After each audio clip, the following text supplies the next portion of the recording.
আসসালামু আলাইকুম ওয়া রাহমাতুল্লাহ। আপনার কি কখনো মনে এমন প্রশ্ন আসে যে আল্লাহ আপনাকে ভালোবাসেন কিনা, আপনি আল্লাহর প্রিয় বান্দা হতে পারবেন কিনা, বা আপনার মধ্যে আল্লাহর কাছে প্রিয় হওয়ার মতো ন্যূনতম কোনো বিষয় বিদ্যমান আছে কিনা যার দ্বারা আপনি দুনিয়াতে আল্লাহর রহমত অর্জনের মাধ্যমে সকল সমস্যার সমাধান পেয়ে যাবেন? আপনি হয়তো এমন কোনো সমস্যায় ভুগছেন কিন্তু আল্লাহর কাছ থেকে এখনো কোনো প্রকার সমাধান পাননি, যার জন্যই কি আপনার মনে এমন সন্দেহ জাগে যে আল্লাহ আপনাকে ভালোবাসেন কিনা? হ্যাঁ, অনেকেরই এই সন্দেহ মনে আসে যে আল্লাহ যদি তাকে ভালোবাসেন তাহলে কেন তাকে এত পরীক্ষা করেন। অনেকের জীবনের সমস্যাগুলো তাদের জীবনকে এমনভাবে গ্রাস করে ফেলে যে যার পাহাড় সমান দুঃখ কষ্টের ভার বোঝা বইতে গিয়ে শরীর মন এতটাই ক্লান্ত এবং দুর্বল হয়ে পড়ে যে তখন তার শেষ ভরসা বলতে আসলেই যে কেউ নেই, এইটা ভাবতে সে একরকম বাধ্য হয়ে পড়ে। এমন অবস্থায় আল্লাহর ওপর ভরসা করার কথাও মনে আসে, আবার পরক্ষণেই মনে হতে থাকে কবে এই কষ্টের অবসান হবে। দম বন্ধ হয়ে আসা এই অস্থিরময় মুহূর্তে প্রতিক্ষণেই শুধু বুকটা হাহাকার করে ওঠে, এইটা ভেবে যে কি হবে আমার জীবনে, কিভাবে আমি এই এত বড় সমস্যা থেকে মুক্তি পাব, কারণ সামনে তো আর কোনো পথ খোলা নেই। তাই এমন মুহূর্তে আপনার মনে সাহায্য পাওয়ার কোনো আশা ভরসা না থাকাটা একেবারেই অস্বাভাবিক নয়। এর পেছনে কারণ কি জানেন? এর কারণ বিপদগ্রস্ত মস্তিষ্ক বেশিরভাগ সময়ই আমাদেরকে পজিটিভ চিন্তা ভাবনা করতে বাধা দেয়, এবং এই মস্তিষ্কের এই বিপর্যয় বা দুর্বলতাকে শয়তান তার মহা সুযোগ হিসাবে ব্যবহার করে বিপদগ্রস্ত মানুষদেরকে নানাভাবে পথভ্রষ্ট বা দুর্বল করার জন্য। শয়তান এখানে সার্থক হয়ে যায়, কারণ আমরা আসলে প্রকৃত অর্থে মুমিন বান্দা হতে পারিনি। প্রকৃত মুমিন বান্দারা তো কখনোই হতাশ হয় না। হতাশা তাদেরকে যতই গ্রাস করার চেষ্টা করুক না কেন, তারা সেটাকে উপেক্ষা করতে সক্ষম হয়। মুমিন জানে যে জীবনে যেখানে ভরসা করার কেউ নেই সেখানে আর অযথা দুশ্চিন্তায় ডুবে নিজেকে নিঃশেষ করে ফেলারও কোনো মানে নেই, কারণ যার ভরসা করার কেউই নেই তার তো আল্লাহ আছেন। আর দুনিয়াতে মৃত্যুর গ্যারান্টি আছে, কিন্তু আল্লাহর সাহায্যের নির্দিষ্ট কোনো নিয়মের সীমাবদ্ধতা নেই। আল্লাহ যখন চান, যাকে চান, যেভাবে চান তাকে সেভাবেই সাহায্য করেন। তাই মানুষ কখন, কোথায়, কিভাবে সেই সাহায্য পাবে তা সম্পূর্ণ আল্লাহর একক ইচ্ছার উপর নির্ভরশীল। আপনার আশেপাশে এমন অনেক মানুষ পাবেন যারা আপনার চোখে খারাপ, কিংবা কিছু ক্ষেত্রে পুরো সমাজের চোখেই খারাপ, কিন্তু দেখবেন সে আপনার মতো ভালো মানুষের চেয়ে অনেক ভালো আছেন। তখন কি আপনার মনে এমন প্রশ্ন আসবে যে আমি এত ভালো মানুষ, তাহলে আল্লাহ কেন আমাকে তার চেয়ে খারাপ রেখেছেন? আর এখানেই রয়েছে একটি বিশাল সমস্যা। আর মানব জীবনে শয়তানের আসল ভূমিকার একটা শুরু এখানেই, যেখানে আপনি ভাবতে বাধ্য হন আল্লাহ আপনাকে ভালোবাসেন না এবং আল্লাহ আপনাকে কখনো সাহায্য করবেন না। এ ব্যাপারে একটি স্পষ্ট কথা শুনে রাখুন, আল্লাহ সম্পর্কে আপনি মন থেকে যেমন ধারণা রাখবেন আল্লাহ ও আপনার সাথে তেমনটাই আচরণ করবেন। আপনি বিশ্বাস করলেও তার ফল পাবেন, আর না বিশ্বাস করলেও তার ফল পাবেন। এখন নিজেকে একটি সহজ প্রশ্ন করুন তো, আপনি আল্লাহর সাহায্য পাওয়ার জন্য, তার পথে হাঁটার জন্য ঠিক কতটা চেষ্টা করেছেন? যদিও চেষ্টা করে থাকেন, তাহলে সেটা কি দুনিয়ার জীবনে আপনার ক্যারিয়ার, টাকা পয়সা রোজগার, পরিবার পরিজন নিয়ে ভালো থাকার চেষ্টার চাইতেও বেশি? যদি সেরকমটা না হয় তাহলে আপনি নিশ্চিত থাকুন যে আপনি আল্লাহর পথে আসতে চাইলে, আল্লাহর কাছ থেকে সাহায্য আশা করলে আপনাকে অবশ্যই কম বেশি পরীক্ষার মুখোমুখি হতে হবে। আল্লাহ অবশ্যই আপনার পরীক্ষা নেবেন, যা তিনি কাউকে হেদায়েত দেওয়ার আগে বা সাহায্য করার আগে নিয়ে থাকেন। তিনি যাকে ভালোবাসেন তাকেই পরীক্ষা করেন, যাতে তার ঈমান মজবুত হয় এবং আল্লাহর সিদ্ধান্তের উপর অবিচল থাকতে পারে। আসলে এই কঠিন মুহূর্তগুলো যখন আপনি দেখবেন যে আপনার সামনে আগানোর সকল পথ বন্ধ এবং সমস্যার কোনো সমাধান নেই, তখন যদি আপনি একটু কষ্ট করে মনকে বোঝাতে পারেন যে আল্লাহ তো আছেনই, তিনি সব দেখছেন, তাহলে দেখবেন যে এই খারাপ পরিস্থিতি আপনাকে ধীরে ধীরে আল্লাহর কাছে নিয়ে আসবে এবং আল্লাহর হুকুম মেনে চলার এবং তার প্রতি ভরসা করার আগ্রহ বাড়িয়ে দেবে। তাই আজকের ভিডিওতে আমরা আলোচনা করব এমন 5টি কঠিন আধ্যাত্মিক পরীক্ষা সম্পর্কে, যা প্রায় প্রত্যেকটা মুমিনের জীবনেই আসে, এবং আরও আলোচনা করব কেন এই পরীক্ষাগুলো আমাদের জীবনে সবচেয়ে গুরুত্বপূর্ণ হতে পারে। মূল বিষয়ে যাওয়ার আগে একটি বিষয় ভালোভাবে মাথায় গেঁথে নিন, আপনার জীবন এখন আর মানুষদের সন্তুষ্ট করার জন্য নয়, অন্যদের সন্তুষ্ট করার মতো সময় আপনার হাতে নেই। আপনার মিশন এখন শুধু একটাই, আর তা হলো আল্লাহর এই পরীক্ষাগুলোকে পার করা, আর সত্যিকারের সফলতা এখানেই। নাম্বার 1, কঠিন সময়ে আল্লাহর পক্ষ হতে ধৈর্যের পরীক্ষা। আমরা সবাই কখনো না কখনো এই পরিস্থিতির মধ্যে পড়েছি। জীবন যখন মসৃণভাবে চলছিল, সবকিছু সঠিকভাবে মিলছিল এবং মনে হচ্ছিল আমরা যেন সবকিছুই নিজেদের নিয়ন্ত্রণে রেখেছি, তখন আমরা প্রায়ই আল্লাহকে ভুলে থাকি। এই সময়গুলোতে আমরা খুব আরামদায়ক অনুভব করি আর ভাবি সবকিছুই আমাদের নিজেদের হাতেই আছে। কিন্তু তখন কেমন লাগে যখন সবকিছু হঠাৎ বদলে যায়, যখন জীবন হঠাৎ ওলটপালট হয়ে যায় এবং মনে হয় যেন সবকিছুই মাথার উপর ভেঙে পড়ছে। এই সময়টাতে ধৈর্যের আসল পরীক্ষা হয়। পরিষ্কার করে বলতে গেলে যদি বিপদে সঠিক মানুষ বা বন্ধু চেনা যায়, তাহলে বিপদে কিন্তু আসল মুমিনও চেনা যায়। ধৈর্য শুধুমাত্র দরিদ্র ও সংগ্রামরত মানুষদের জন্য নয়, ধৈর্য শুধুমাত্র তাদের জন্য নয় যারা স্পষ্টভাবে কষ্টের মধ্যে আছেন। যখন আপনার জীবন টাকা পয়সা, ধন দৌলত, ক্ষমতা, সম্মান ও বিলাসিতায় ভরপুর থাকে, তখনও কিন্তু আসলে একটি ধৈর্য নতুনভাবে পরীক্ষিত হয়। তখন দেখা যায় আপনার ভালো সময়ে আপনি কি কৃতজ্ঞ থাকতে পারছেন নাকি অকৃতজ্ঞ হয়ে পড়ছেন। কারণ হিংসা, অহংকার তাদের মধ্যেই বাসা বাঁধতে সক্ষম হয় যারা দুনিয়ার জীবনে পর্যাপ্ত সুখ, সমৃদ্ধি এবং বিলাসিতার যাবতীয় উপকরণ পেয়ে যায়। তখন দেখা যায় কে আসল কৃতজ্ঞ আর কে আসল অকৃতজ্ঞ। আমরা প্রায়শই নানা জিনিসের আকাঙ্ক্ষা এবং নিজের অক্ষমতার কারণে নিজের ভাগ্যকে দোষারোপ করি, কিন্তু সঠিক সময়ে শুকরিয়া আদায় করি না। ঠিক তখনই বোঝা যায় আমরা সত্যি আল্লাহর ওপর ঠিক কতটা নির্ভর করতে পেরেছি। সাধারণত মানুষ শুধু কষ্ট বা বিপদে পড়লে আল্লাহকে বেশি বেশি স্মরণ করে, কিন্তু যখন জীবন স্বাভাবিকভাবে চলে তখন নিজের দৈনন্দিন জীবনের নানা কর্মব্যস্ততায় আল্লাহকে বেমালুম ভুলে থাকে। কোরআনে আল্লাহ বলেন, হে বিশ্বাসীগণ, তোমরা ধৈর্য ও নামাজের মাধ্যমে সাহায্য প্রার্থনা করো, নিশ্চয়ই আল্লাহ ধৈর্যশীলদের সাথে আছেন। সত্যিকার অর্থে কোরআনের এই আয়াত আমাদের মনে করিয়ে দেয় খারাপ অবস্থা কখনোই স্থায়ী নয়। ধৈর্যের এবং বিশ্বাসের মাধ্যমে সব সম্ভব। আপনি কষ্টে থাকুন কিংবা সুখে থাকুন, আল্লাহ আপনাকে দেখছেন। আপনি ইমানদার হন কিংবা বেঈমান হন, তবু আল্লাহ আপনাকে দেখছেন। আপনি একসময় ঋণগ্রস্ত, হতদরিদ্র ছিলেন, আল্লাহর কাছে দয়া প্রার্থনা করেছেন এবং আল্লাহ আপনাকে ঋণমুক্ত ও সচ্ছলতার ব্যবস্থা করে দিয়েছেন। কিন্তু সচ্ছলতা পাওয়ার পর আপনি নাফরমান হয়েছেন, মানুষকে মানুষ মনে করছেন না, অন্যায় করছেন, মানুষের হক নষ্ট করছেন। ওই অবস্থায়ও আল্লাহ আপনাকে দেখছেন। আল্লাহ চাইলেই তো এক মুহূর্তেই আপনার আমার সব শেষ করে দিতে পারেন। এরপরও তিনি কখনোই আপনার আমার অপকর্মের বিরুদ্ধে সরাসরি কোনো অ্যাকশন নেন না। এটাও যে আল্লাহর কত বড় দয়া, সেটা কি ভেবে দেখেছেন কখনো? আল্লাহ প্রতি মুহূর্তে আমাদেরকে তার দিকে ফিরে আসার সুযোগ করে দিচ্ছেন, নানা পরীক্ষার মাধ্যমে নানাভাবে ইঙ্গিত দিচ্ছেন। মনে রাখুন, আপনি যে কোনো পরীক্ষার মধ্যেই থাকুন না কেন, আল্লাহ সর্বদা সেটা পর্যবেক্ষণকারী এবং আল্লাহর দয়া সর্বাপেক্ষা বড়। কাজেই এই ধৈর্য মানেই শুধু কষ্টকে চুপচাপ সহ্য করা নয়, এটি মানে কঠিন সময়ে আশা না হারানো আর ভালো সময়ে অবশ্যই এবং অবশ্যই কৃতজ্ঞ থাকা। যদি আপনি ধৈর্য ধরতে এবং সন্তুষ্ট থাকতে শিখতে পারেন সুখে দুঃখে এবং যে কোনো পরিস্থিতিতে, তবেই আপনি সত্যিকারের সফল। আপনি আধ্যাত্মিকভাবে বৃদ্ধি পাচ্ছেন এবং আল্লাহ আপনাকে প্রতিটি মুহূর্তের জন্য পুরস্কৃত করার জন্য প্রস্তুত করছেন। কারণ আল্লাহ ধৈর্যশীলদের পুরস্কৃত করেন দুনিয়াতেও এবং আখিরাতেও। নাম্বার 2, নিঃসঙ্গতা ও মানুষের অবমূল্যায়নের পরীক্ষা। এটি একটি খুবই কঠিন আধ্যাত্মিক পরীক্ষা যখন আপনি অনুভব করেন যে আপনি একা। আপনার কথা কেউ বুঝতে পারে না, কখনো কখনো কাছের মানুষও আপনার অনুভূতি বুঝতে চায় না। এটাই এক ধরনের পরীক্ষা যা আপনাকে মানসিকভাবে ভেঙে চুরে নিঃশেষ করে দিতে পারে এবং যে কোনো ধরনের মানসিক ব্যাধিতে আক্রান্ত করে দিতে পারে যদি এই সময়টা আপনি সঠিকভাবে কাজে লাগাতে না পারেন। এই সময় আপনাদের কাছের মানুষগুলো আপনার পরিস্থিতি বুঝতে পারবে না।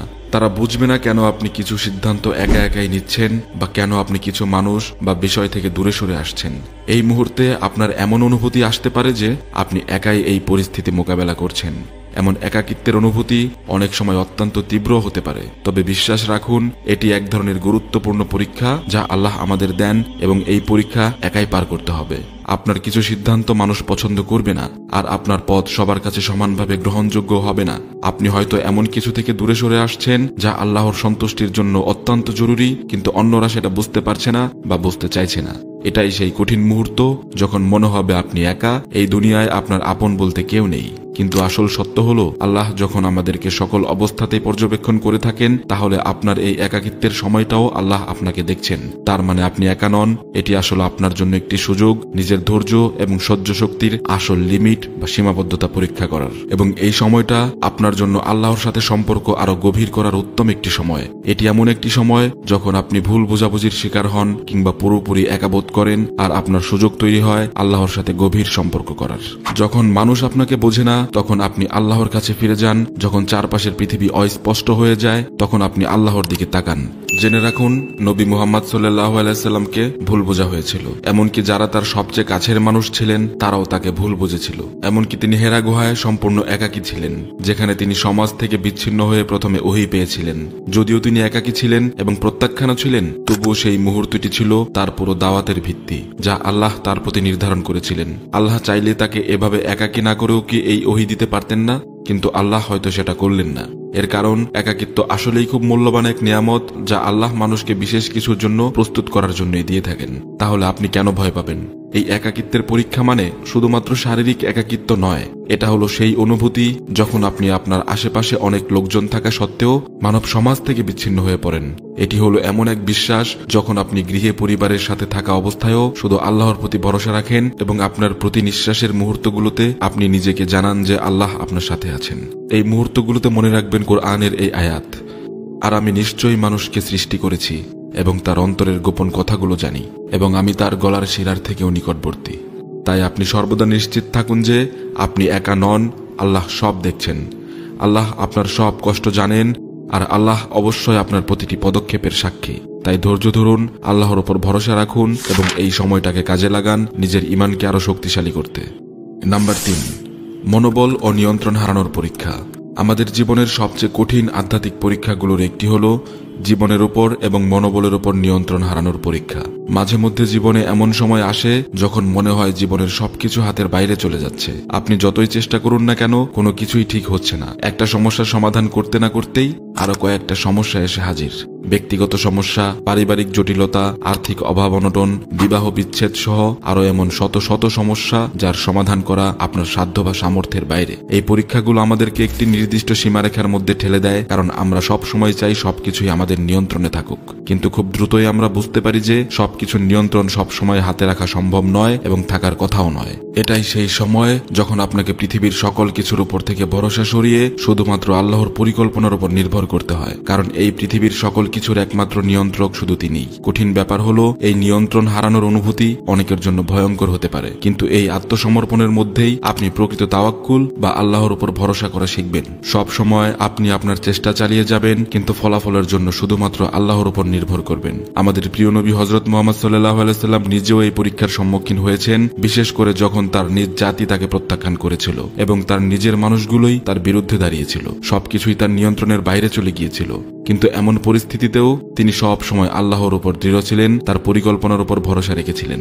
আল্লাহ কোরআনে বলেন, বলুন আমাদের কখনোই এমন কিছু হবে না যা আল্লাহ আমাদের জন্য নির্ধারণ করে দেননি। তিনি আমাদের অভিভাবক এবং মুমিনদের উচিত তারই উপর ভরসা রাখা।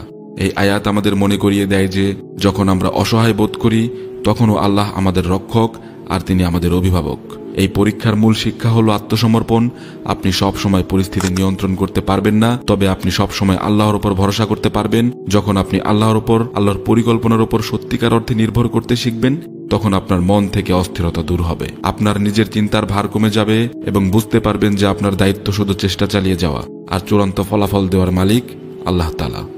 নাম্বার 4, জীবনের অনিশ্চিত ভবিষ্যতের পরীক্ষা। আমরা সবাই চাই জীবন পরিকল্পনা অনুযায়ী চলুক, কিন্তু বাস্তবতা ভিন্ন। জীবন সব সময় সহজ হয় না এবং অনেক সময় মনে হবে যেন সব প্রচেষ্টাই ব্যর্থ। একটার পর একটা বাধা আসবে, বিপত্তি আসবে, নানামুখী চ্যালেঞ্জ আসবে। আপনি হয়তো ভাববেন, আমি কি ভুল করেছি? আমি কি আদৌ এই পথের জন্য যথেষ্ট? কিন্তু এই অনিশ্চয়তাই আপনার সবচেয়ে বড় পরীক্ষা। মনে রাখবেন, প্রকৃত যোদ্ধারা কখনোই প্রতিপক্ষকে ভয় করে না। সে যত বেশি শক্তিশালী হোক না কেন, সাহসী যোদ্ধারা কেবল তার নিজের সক্ষমতার উন্নয়ন করা নিয়ে চিন্তা করে, নিজেকে সব দিক থেকে শক্তিশালী করার কথা চিন্তা করে। তাই নিজের জীবনের এই অনিশ্চয়তা শুধু ধৈর্য আর ঈমানের পরীক্ষা নয়, এটি আপনার প্রকৃত শক্তি ও সামগ্রিক জীবনের সকল ক্ষেত্রে উন্নতি করার সুযোগ। জীবনের এই সকল প্রশ্নের উত্তর সঙ্গে সঙ্গে পাওয়া যায় না। আমরা ভাবি সবকিছুর উত্তর এখনই জানা দরকার, এবং এর জন্য আমরা অস্থির হয়ে পড়ি। বিধায়ী প্রশ্নের উত্তর আসার আগেই আমাদের হাত থেকে হাল ছুটে যায় এবং আমরা হতাশ হয়ে পড়ি। কিন্তু বাস্তবে অনেক ঘটনার অর্থ আমরা পরে কোনো একটা সময় গিয়ে বুঝতে পারি। আল্লাহ আমাদের জন্য যা ঠিক করে রেখেছেন তা আমরা সবসময় সাথে সাথে বুঝতে পারি না।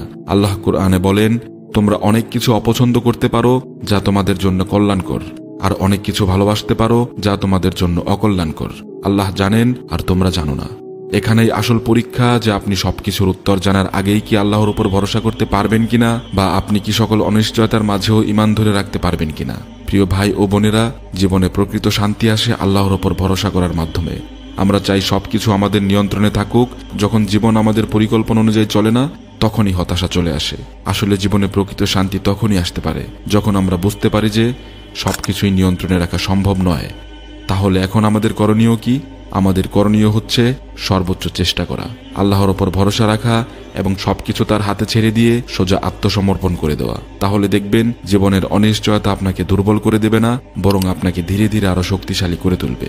এই জীবন যখনই অনিশ্চিত মনে হবে, মনে রাখুন তখন আপনার কাজ হলো শুধু ধৈর্য ধরে সামনে এগিয়ে যাওয়া এবং আল্লাহর পরিকল্পনার উপর পরিপূর্ণ আস্থা রাখা।